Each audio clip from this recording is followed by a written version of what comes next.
Daniel Wright never thought he would speak for all humans. He had just started his job as head of alien communications at the World Space Group. He planned to train for years before meeting aliens. Instead, he sat in a small shuttle reading his notes quickly as they flew toward the huge alien ship that showed up near Earth 3 days ago. The ship hung against the blackness of space, its metal skin catching the sun's light. Nothing on Earth looked like it. The ship was bigger than 5 football fields put together. People on Earth could see it at night like a new star that didn't move. "Feeling scared?" asked Samantha Miller, the team's language expert. Her voice was steady, but her fingers tapped against her leg. "Yes," Daniel said, fixing his uniform again. "What if I say something wrong? What if I start a space war by accident?" Samantha gave him a small smile. "That's why I'm here, so you don't insult their mothers or something." Daniel looked at the small team with him. Besides Samantha, there was Joe Garcia, who studied alien life, and Kelly Wright, in charge of security. They all wore the blue uniforms of the World Space Group, with Earth's flag on their shoulders. Their small shuttle moved closer to the alien ship. The news on Earth called it the Sphere, though it wasn't really round. It had many flat sides that fit together in ways that made Daniel's head hurt if he looked too long. 2 minutes to docking, said the shuttle's computer voice. Daniel checked his tablet one last time. The greeting was simple. "We come in peace and friendship." The rest would depend on how the aliens responded. The shuttle bumped gently against the bigger ship. Metal arms reached out and locked the 2 ships together. "Air pressure normal," said Kelly, checking her instruments. "We can breathe whatever's in there." The door between the ships opened with a hiss. Daniel stood up straight and walked forward. The hallway was dimly lit with blue lights that pulsed slowly. The air smelled like cinnamon and metal. At the end of the hallway, a round door slid open. 3 beings stood waiting. Daniel stopped, trying not to stare. The aliens were tall, at least 7 feet, and thin like saplings. Their skin glowed, blue changing shades as they moved. Each had 4 eyes set in a diamond pattern. They wore simple white clothes that seemed to float around their bodies. "Hello," said the middle alien. Its voice was like music, rising and falling in strange patterns. "I am Zixel, coordinator for the Galactic Conclave. We have watched your world for many years." Daniel stepped forward on shaky legs. "I welcome you on behalf of Earth and all humans. I am Daniel Wright." The alien named Zixel moved its head in a way that wasn't quite a nod. "We know who you are, Daniel Wright. We know about all humans. That is why we came here." Daniel's mouth felt dry. "To learn more about us?" "No," said Zell. "To judge you." The other 2 aliens touched panels on their wrists. The air filled with floating pictures. Daniel saw cities burning, forests cut down, people fighting, animals dying. Earth's history played out in the air around them. "Humans make impressive tools," Zissel said, pointing to pictures of computers and rockets. "But you fail in how you treat each other and your world. The Conclave thinks humans might be dangerous to other life in space." Daniel felt cold despite the warm air. This wasn't first contact, this was a trial. "Every species makes mistakes," Daniel said. "We're young compared to you. We're still learning how to be better." "We understand," Zell said. "That is why we offer you a chance. You have 30 days to show us why humans deserve to join other space-traveling species instead of being kept away." "Kept away?" Samantha asked from behind Daniel. The alien on Zell's left spoke. Its voice was deeper. "We can put a barrier around your solar system. No human ships would leave. No messages would go out. For the safety of all." Daniel thought, of Earth's 7 billion people, all depending on what happened in the next month. "What do we need to do to prove ourselves?" Zexel's 4 eyes blinked one after another in a wave. "That is for you to decide, Daniel Wright. Show us why we should trust humans. Your time starts now." Joe whispered behind Daniel. No pressure or anything. As the aliens led them deeper into the ship, Daniel knew this was the most important month in human history. Somehow, he had to show these aliens that humans deserved a chance. Behind them, Earth turned slowly, blue and white and beautiful, and completely unaware how close it was to being cut off from the stars forever. When the news about aliens judging Earth got out, people everywhere panicked. Stock markets fell, religious leaders made big speeches, and armies got ready for war. TV stations showed the alien ship all day and night. In a large room deep under the city of Geneva, world leaders met on big screens while Daniel walked back and forth worried. "We should show them our best science," said the woman from Europe. "No, our art and music will show who we really are," said the man from Africa. The woman from China shook her head. "They want to see that we can work together. We should show them our biggest team efforts." "Why don't we just shoot them down?" said the American general, though everyone knew Earth's weapons probably wouldn't work against a ship that could travel between stars. Daniel stopped walking and faced the screens. "They don't care about what we've built. They've been watching us already. They know our buildings and machines. What they care about is our hearts. Are we good or bad? Can we grow and be better?" Samantha looked up from her computer. She had been studying how the aliens talked. "Daniel is right. From their words, I can tell they want to know if humans are learning to be good, not just smart." The room got very quiet. "So what do we do now?" asked the head of the United Nations. "How do we prove humans are good in just 30 days? Daniel looked at the live picture of the alien ship floating above Earth. "We don't pretend to be perfect. We show them the real us, good and bad. And we show them that we see our mistakes and try to fix them." For the next 3 weeks, Daniel and his team visited the alien ship every day. They brought Earth's history, not just the good parts, but the bad ones too. "This was the Holocaust," Daniel said one day, showing pictures of a terrible time when millions of people were killed. "It's one of our worst moments, but it also taught us why we need human rights and laws that protect everyone." Cell and the other aliens, and who called themselves the Nelvarans, watched without showing feelings. "You show us your failures," Cell said. "Other new species only showed us their good side." "We try to learn from our mistakes," Daniel said. "Or at least we're trying to learn." On day 29, Daniel's team gave their last presentation. They showed all the ways humans were working for peace, cleaning up the planet, and making life fair for everyone. "We're not perfect yet," Daniel said at the end, "but we're trying.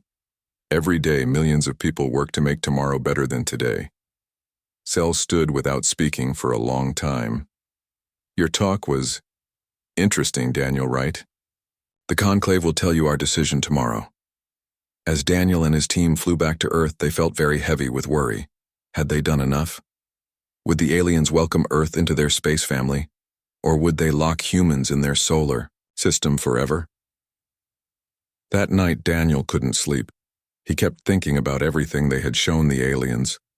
What had they missed? What else could they have said? He walked to his window and looked up at the night sky. The alien ship was there, glowing softly among the stars.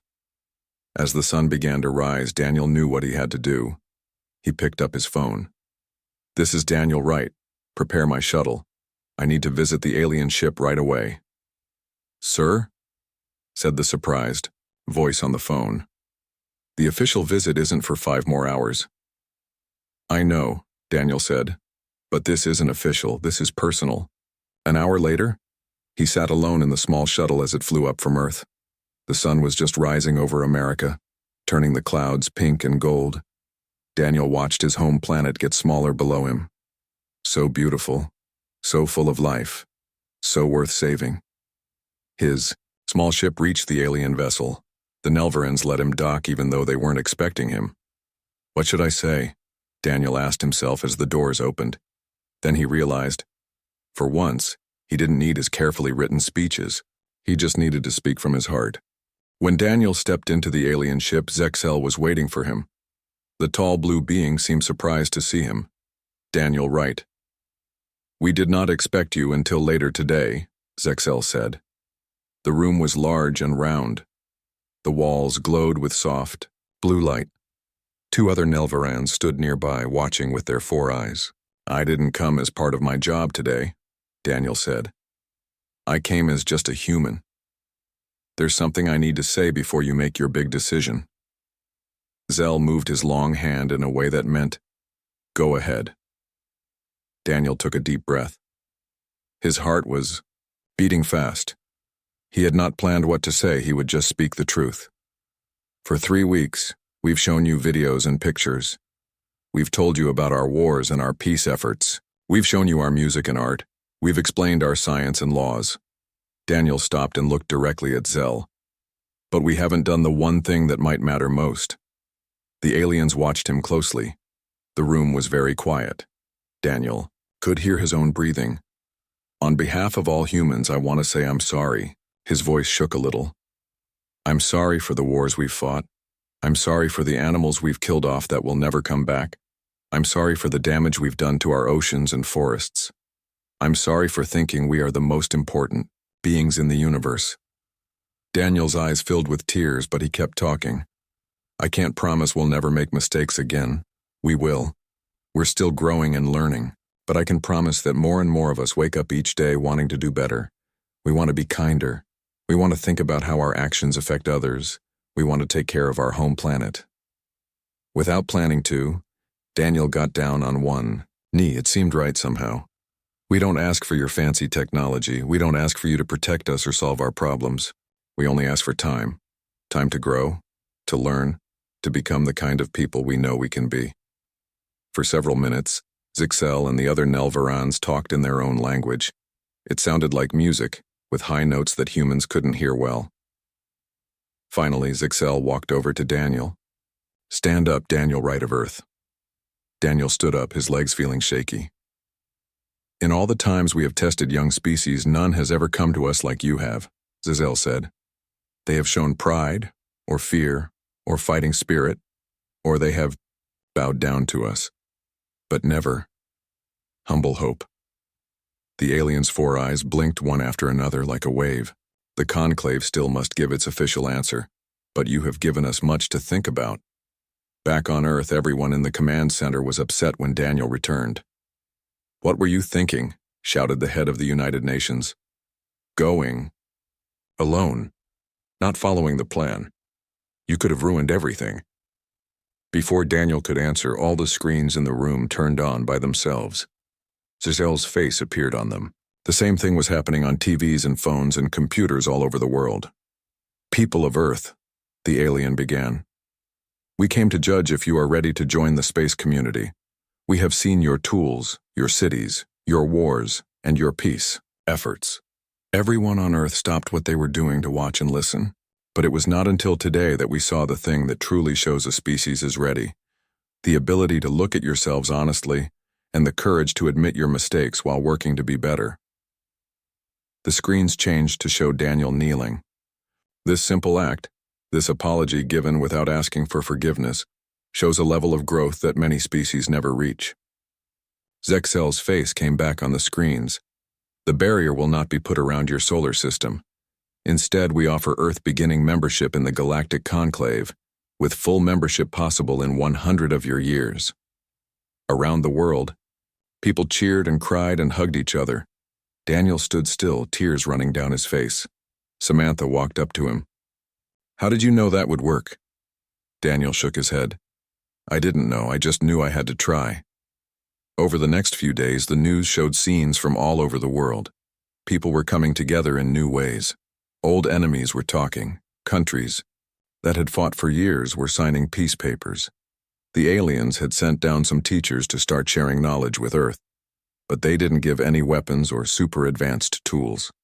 They said humans needed to grow at their own speed. In Washington, D.C., Daniel met with the president in the Oval Office. "They want you to be our main contact with them," the president said. "You'll be Earth's first ambassador to the stars." Daniel felt both proud and scared. "Why me? I'm not special," the president smiled. "Because you did what none of the rest of us thought to do. You just said sorry." That night, Daniel stood in his backyard, looking up at the stars. The alien ship was still there, but now it looked friendly instead of scary. His phone rang. It was Samantha. "Have you seen the news?" she asked. "Another alien ship just showed up near Mars. Cell says they're friends, coming to help us set up our first space station beyond Earth." It's happening so fast, Daniel said. Too fast? Samantha asked. Daniel thought about it. No. We've been ready for this for a long time. We just didn't know it. The stars seemed brighter that night, as if they were welcoming Earth to the neighborhood. And somewhere up there, among those stars, other young species were being tested, just like humans had been. Daniel hoped they would find their way too. 5 years had passed since the aliens first came to Earth. The world had changed in ways no one could have imagined. Daniel stood by a big window on Starbridge Station, the first space station humans and aliens had built together. It circled Jupiter, looking like a shiny wheel in space. From here, Earth was just a small blue dot far away. Zell stood next to Daniel. Over the years, they had become friends. The tall blue alien didn't seem so strange to Daniel anymore. Sometimes I still can't believe it all worked out, Daniel said, watching a ship from Earth arrive at the station. That one simple sorry changed everything. Not the sorry itself, Zell said. What it showed about humans. Do you know why we test new space-traveling species? Daniel shook his head. Because most species learn to build powerful machines before they learn to be wise, Zixel explained. They can make bombs and spaceships, but they still fight and hate. The gap between what they can do and what they should do gets too big. Most species destroy themselves. Zixel pointed to the tiny blue dot that was Earth. Your people were close to that edge. You had nuclear weapons, were changing your climate, and could change the building blocks of life. But you were still thinking like cave people, in small groups, focused on today, not tomorrow. And my apology showed you we were different? Daniel asked. It showed us you could be different. That at least one human understood the most important truth about living together in space. That wisdom starts with knowing what you don't know. Daniel smiled. And now? Now you are proving we were right to trust you. Big wars have stopped. You are fixing your planet's air and water. And most importantly, your people are starting to think about what will happen hundreds of years from now, not just the next few years. Below them, a ship was leaving for Earth. It carried plans for new clean energy that would replace oil and coal within 10 years. There is something we haven't told you, Zixel said suddenly. Something about our test. Daniel turned to look at the alien. What is it? Of the 317 species we have tested, only 29 passed. Of those, 21 eventually destroyed themselves anyway, even with our help. That's not very hopeful, Daniel said. I think it is very hopeful. It means humans have done something very rare. And it all started with those simple words, I'm sorry. Daniel thought about that night 5 years ago when he realized that all their fancy presentations missed the point. The aliens didn't want to see human achievements. They wanted to see human hearts.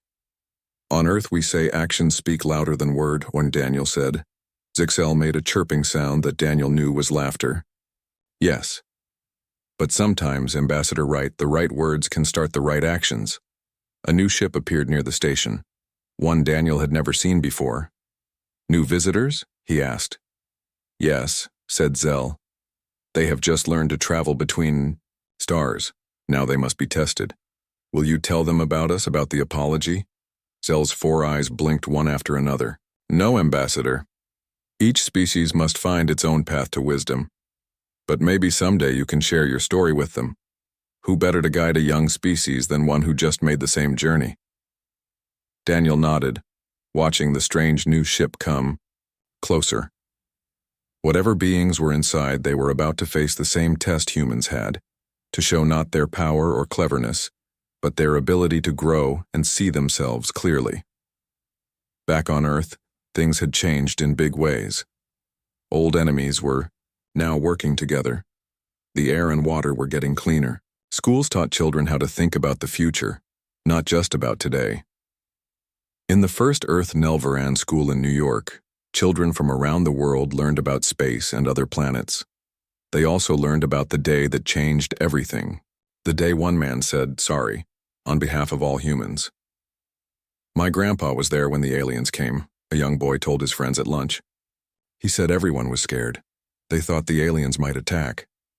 My mom works at Starbridge Station, a girl said proudly. She helps build ships that will go to other stars someday.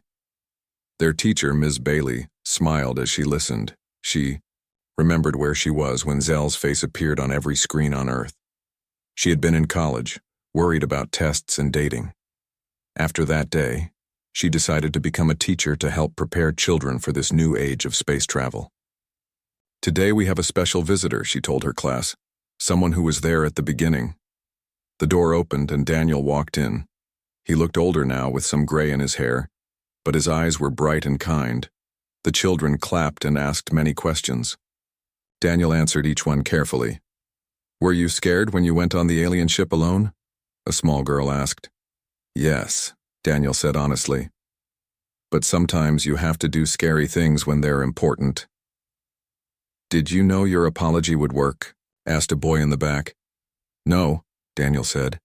I just knew that being honest about our mistakes was the right thing to do. At the end of his visit, a child asked the most important question.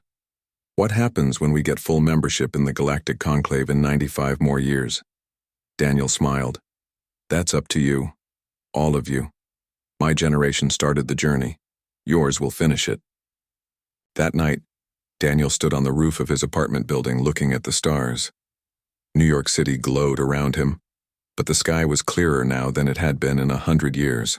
Earth was taking better care of itself. His phone rang. It was Samantha calling from the Mars colony. The new species passed their test, she said excitedly. Zell just told me. They're called the Valori. They'll be visiting Earth next month. What did they do to pass? Daniel asked. There was a pause. They apologized, Samantha said. Their leader said almost the exact same things you did. Zell thinks some of our broadcasts might have reached them. Daniel laughed. So we helped? Them without even trying. Exactly, Samantha said. Zell says that's how it should work. Species helping each other grow. As Daniel looked up at the countless stars, he thought about all the young species out there, learning to travel in space, facing the same challenges humans had. The apology that changed the aliens' minds about humanity had, in the end, changed humanity itself. And now that change was spreading to the stars.